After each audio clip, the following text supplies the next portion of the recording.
The classroom smelled of chalk dust and teenage defiance, but all I could focus on was the infuriating tap-tap-tap of Ethan Carter's pencil against the desk.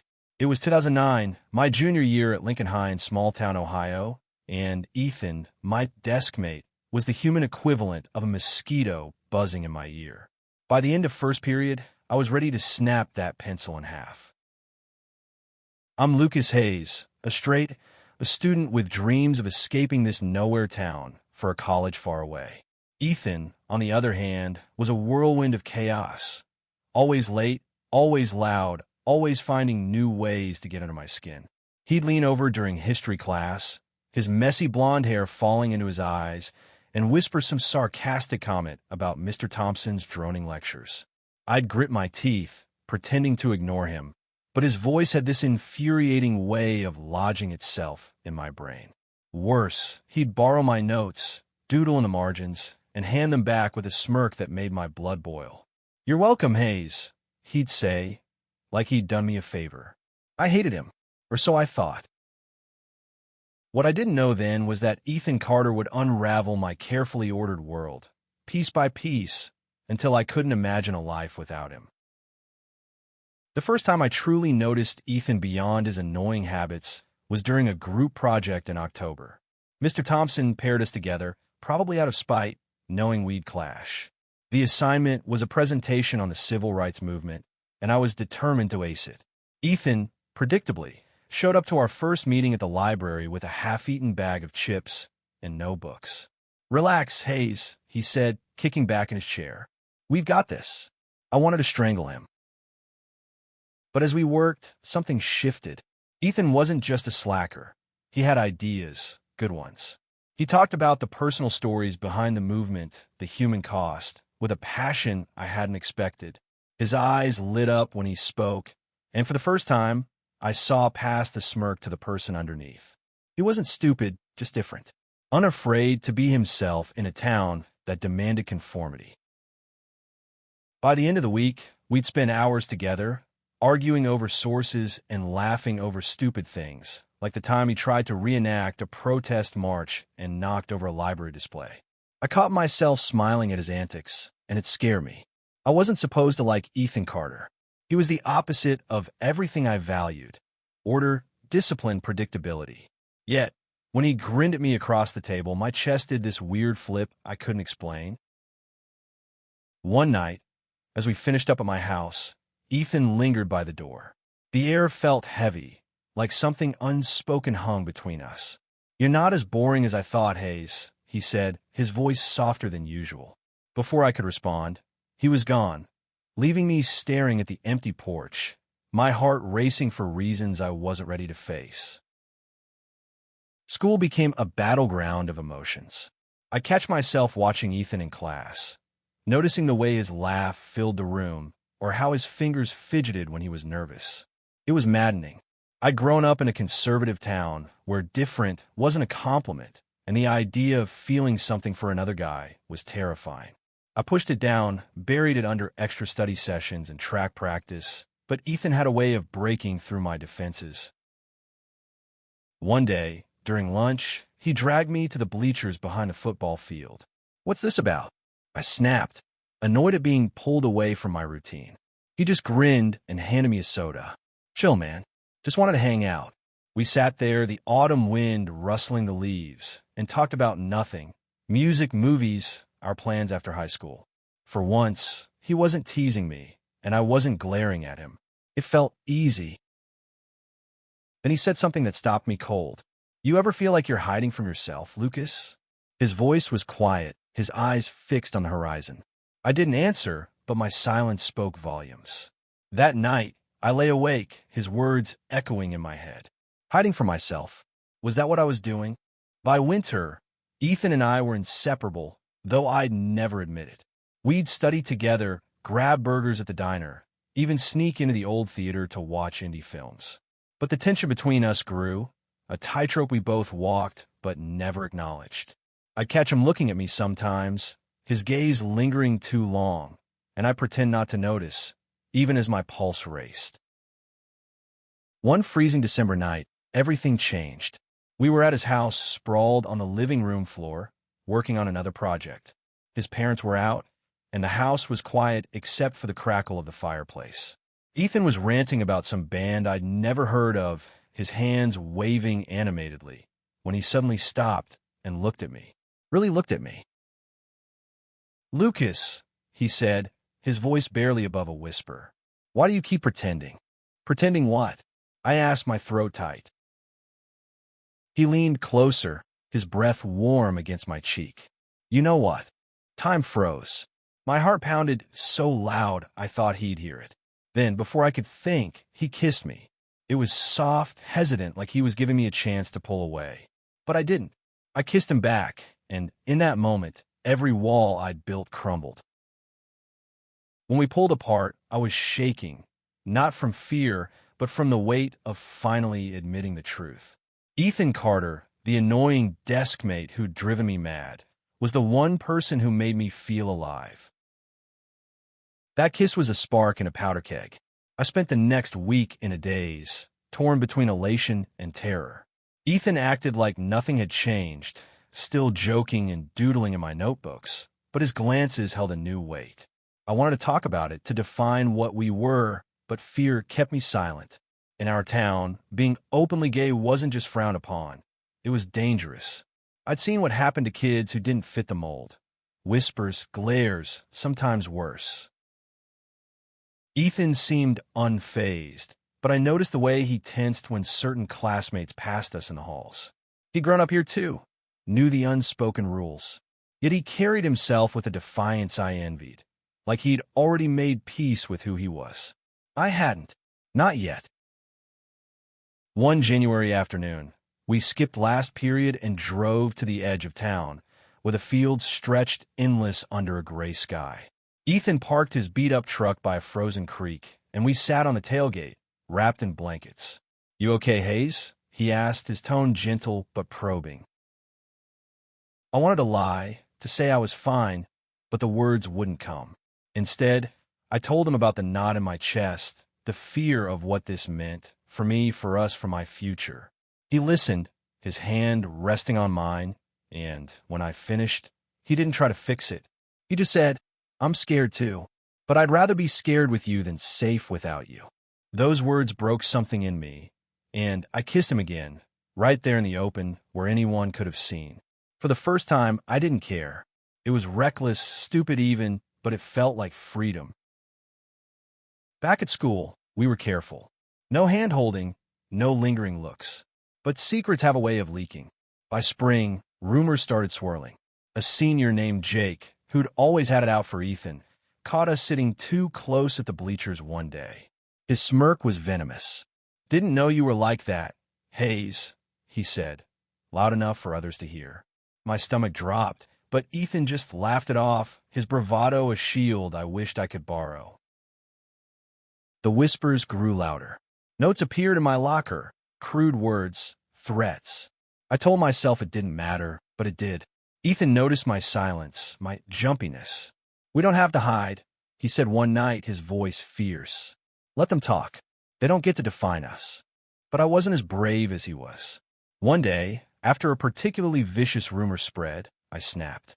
"Maybe we should cool it," I told him, avoiding his eyes. "Just for now." Ethan's face fell, but he nodded. "If that's what you need." He walked away, and I felt like I'd lost something irreplaceable. For weeks, we barely spoke. I threw myself into schoolwork, track, anything to fill the void. But Ethan's absence was a physical ache. I'd see him in class, his head bent over his desk, and it took everything not to reach out. I hated myself for pushing him away, for letting fear win. Then came the night of the spring talent show. Ethan had signed up to play guitar, something I didn't even know he could do. When he stepped onto the stage, the auditorium went quiet. He looked nervous, his fingers fumbling at first, but then he started singing, a raw, haunting song about love and loss. I knew, without a doubt, it was about us. When he finished, the crowd erupted, but his eyes found mine in the audience. It was a question, a plea. I stood, clapping louder than anyone, my throat tight with emotion. After the show, I found him backstage. "I'm sorry," I said, my voice breaking. "I was wrong." He pulled me into a hug, and I didn't care who saw. "We're in this together," he whispered. And for the first time, I believed him. Summer came, and with it, a fragile new beginning. Ethan and I spent every moment we could together, stealing kisses in the woods, laughing under the stars. But the weight of our secret grew heavier. My parents, devout and traditional, started asking questions about my new friend. I dodged, lied, hated myself for it. Ethan's mom, a single parent who worked nights, was more accepting, but even she worried about what the town would do if they knew. One humid July evening, we drove to a lake an hour away, where no one knew us. We swam, splashed, forgot the world for a few hours. As we lay on the shore, drying under the moonlight, Ethan traced circles on my palm. "What happens after high school?" he asked. I didn't have an answer.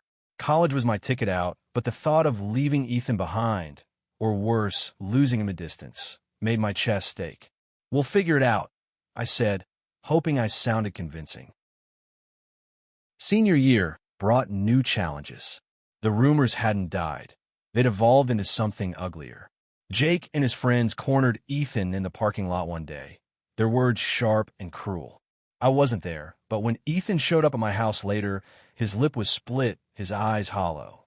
"I'm fine," he lied, but I could see the hurt. I wanted to confront Jake, to scream at the world, but Ethan stopped me. "It's not worth it," he said. "They want us to break. Don't let them." Instead, we fought back in our own way. We joined the school's diversity club, started speaking up in class about acceptance, even if it earned us glares. It wasn't much, but it felt like reclaiming a piece of ourselves. Then came the day that nearly broke us. My parents found a letter I'd written to Ethan, tucked in my desk drawer. It wasn't explicit, but it was enough. They sat me down, their faces pale, their voices shaking with anger and fear. "This isn't you, Lucas," my dad said. "You're confused. We'll fix this." I wanted to scream that there was nothing to fix, but the words stuck in my throat. They grounded me, forbade me from seeing Ethan. For 2 weeks, I was a ghost in my own house, sneaking texts to Ethan when I could. He was patient, but I could hear the strain in his voice. "I'm not giving up on you," he said, "but you need to decide what you want." I chose Ethan. One night, I climbed out my window and ran to his house, my heart pounding with fear and determination. When he opened the door, I didn't hesitate. I kissed him hard, like I could pour every apology into it. "I'm done hiding," I said. "I love you." He smiled, tears in his eyes. "Took you long enough, Hayes." We made a plan. Finish senior year, apply to colleges and cities where we could be ourselves. It wouldn't be easy, but for the first time, I felt like we could face anything together. Senior year was a tightrope walk. We were more open at school, holding hands in the halls when we felt brave, but the backlash was immediate. Teachers looked the other way when kids whispered slurs. My parents barely spoke to me, their disappointment a heavy silence. Ethan's mom, though, became our rock, letting us crash at her place when things got rough. Despite it all, there were moments of joy. Prom was one. We went as friends, officially, but when a slow song played, Ethan pulled me onto the dance floor. "Screw them," he whispered, and we danced, our classmates' stares burning into us. For those 3 minutes, it was just us, swaying to the music, untouchable. But the world wasn't done testing us. In April, someone spray-painted a slur on Ethan's locker. The school called it vandalism and did nothing. Ethan shrugged it off, but I could see the toll it took. I wanted to protect him, to make it stop, but I didn't know how. Then came the scholarship. I'd applied to a prestigious program at NYU, a long shot I hadn't told Ethan about. When the acceptance letter came, I was thrilled until I realized it meant leaving Ohio, leaving him. Ethan had his own plans, a community college nearby, to stay close to his mom. The distance between our futures felt like a chasm. I told him one night, sitting on that same hill from our first kiss. "I got into NYU," I said, my voice shaking. "Full ride." His face lit up, but I saw the flicker of pain. "That's amazing, Lucas," he said. "You deserve it. But what about us?" I asked. He took my hand, his grip steady. "We'll make it work. Long distance, visits, whatever it takes. I'm not losing you." I wanted to believe him, but doubt gnawed at me. Could love survive 500 miles and separate lives? Graduation was bittersweet. We walked across the stage, diplomas in hand, but the future loomed large. My parents came, their faces tight, offering stiff congratulations. Ethan's mom hugged us both, tears streaming down her face. "You boys are going to change the world," she said. That night, we threw our own celebration at the lake, just the two of us. We built a bonfire, roasted marshmallows, and talked about everything but the future. As the fire died down, Ethan pulled me close. "No matter what happens," he said, "you're the best thing that ever annoyed me." I laughed, but my heart ached.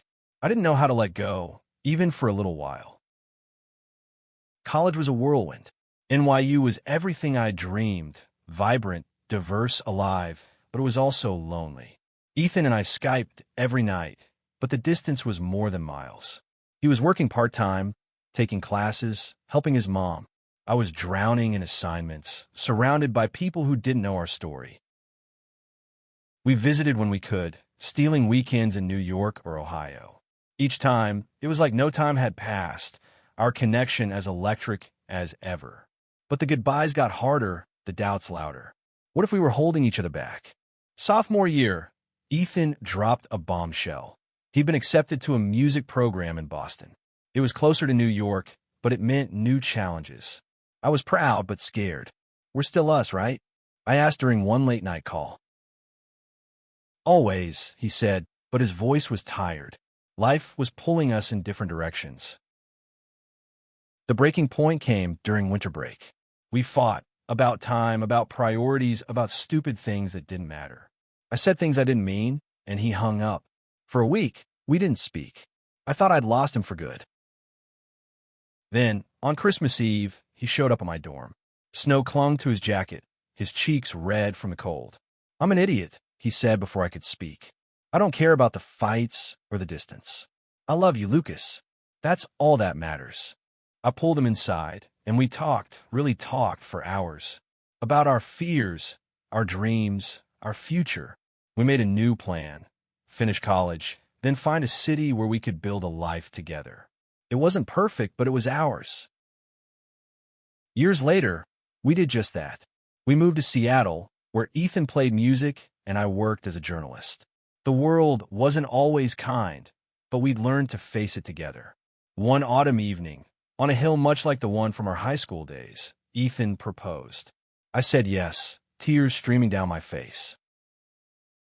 Looking back, I see it all, the chaos, the pain, the love that grew from it.